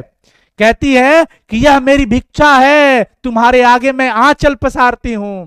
रोती रोती सूबेदारनी ओबरी में यानी कि अंदर के कोने में चली गई। लहना भी आंसू पोंछता हुआ बाहर आया। लहना भी बेचारा रो दिया था, रो दिए थे लहना जी, और रोते हुए बाहर आए। फिर कहते हैं, फिर सपना चल रहा था ना, वजीरा सिंह पानी पिला दे, उसने कहा था। क्या बात है भाई। यहां पर देखो बच्चों, कहानी समाप्त होती है, कहानी समाप्त होती है। लहना सिंह का सिर अपनी गोद में रखे वजीरा सिंह बैठा हुआ है। अच्छा, आपने शुरू में देखा होगा, हमने आपको बताया कि लहना कह रहा था, जब वजीरा कहा कि मुझे तो सब पता है कि तुम बोधा के लिए ऐसा क्यों करते हो, क्या जानते हो कि मुझे नहीं पता है? हैं? ठंडा लग जाएगा ना, तो यहां मरने वालों को सरकार मुरब्बे नहीं मिलती, जमीन भी नहीं मिलता। तो लहना सिंह ने क्या कहा था, क्या मैं नहीं मरूंगा, हाँ? मैं तो अपनी भाई कीरत सिंह की गोदी में मेरा सिर होगा और वही आंगन का पेड़ जहां पर आम का वृक्ष की छाया होगी। ये बात लहना सिंह ने कहा था, भाई कीरत सिंह की गोद में मेरा सर होगा। वही उसके मन में दिमाग में था। और लेकिन सच्चाई क्या है कि वह वजीरा सिंह के साथ बैठा हुआ है। लहना का सिर अपनी गोद में रखे वजीरा सिंह बैठा है। वजीरा सिंह जो कि पूरी पलटन का विदूषक था। गमगीन माहौल, पूरा माहौल उदास शांत। जब मांगता है तब पानी पिला देता है वजीरा। आध घंटे तक लहना चुप रहा, आधे घंटे तक चुप रहा, फिर बोला, कौन? कीरत सिंह। क्योंकि लहना के दिमाग में था कि मेरी मृत्यु तब होगी, जब होगी तब मेरा सिर भाई कीरत सिंह के गोद में होगा, भाई कीरत सिंह के गोद में मेरा सर होगा। तो वो अचानक आधे घंटे तक चुप होने के बाद अचानक से कहता है, कौन? कीरत सिंह। हालांकि सच्चाई क्या है कि वो वजीरा सिंह के सर में गोद रखा था। वजीरा ने कुछ समझकर हां कह दिया कि कौन? कीरत सिंह। हां, वजीरा ने हां कह दी कि हां भाई कीरत ही मान लो, क्या फर्क पड़ता। भैया मुझे और ऊंचा कर ले। जब लहना सिंह को पता चलता है, मतलब आभास होता है कि कौन? कीरत सिंह, और जवाब में हां सुनने को मिलता है, तो कहता है कि अरे भैया मुझे थोड़ा और ऊंचा कर ले। भैया किसको बोल रहा है? कीरत सिंह को। लहना सिंह कीरत सिंह को भैया कह रहे हैं, भैया मुझे और ऊंचा कर ले, अपने पट पर मेरा सिर रख ले। वजीरा ने वैसा ही किया क्योंकि वजीरा था। हाँ अब ठीक है, बस यहीं पे सिर रख ले और पानी पिला दे बस। अब के हाड़ में, हाड़ मतलब आषाढ़, यहां पर हाड़ जो है बच्चों ये आषाढ़ का महीना है, ये आषाढ़ का महीना है। अब के आषाढ़ में यह आम खूब फलेगा, यह आम खूब फलेगा। आ रहा है ना आषाढ़, चैत बैसाख जेठ आषाढ़, आषाढ़ के महीना में आम खूब फलेगा। क्योंकि लहना सिंह को लग रहा है कि मैं तो बस वही उसी आंगन में हूं, कीरत सिंह के गोद में मेरा सर है और आम की वही छाया। चाचा भतीजा दोनों यहीं बैठकर आम खाना, चाचा भतीजा यहीं बैठकर दोनों आम खाना। जितना बड़ा तेरा भतीजा है उतना ही यह आम है। जिस महीने उसका जन्म हुआ था उसी महीने मैंने इसे लगाया था, जिस महीने तेरे भतीजे का जन्म हुआ था उसी महीना मैंने इसे लगाया था।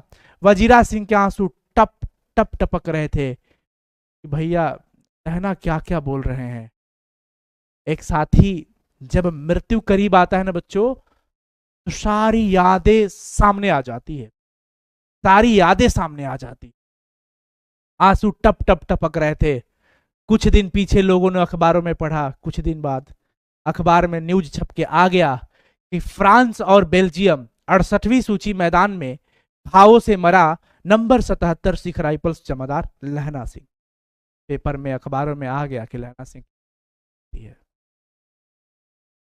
साथियों चैप्टर समाप्त होता है, लेकिन इस चैप्टर से आपको बहुत कुछ सीखने को मिला होगा।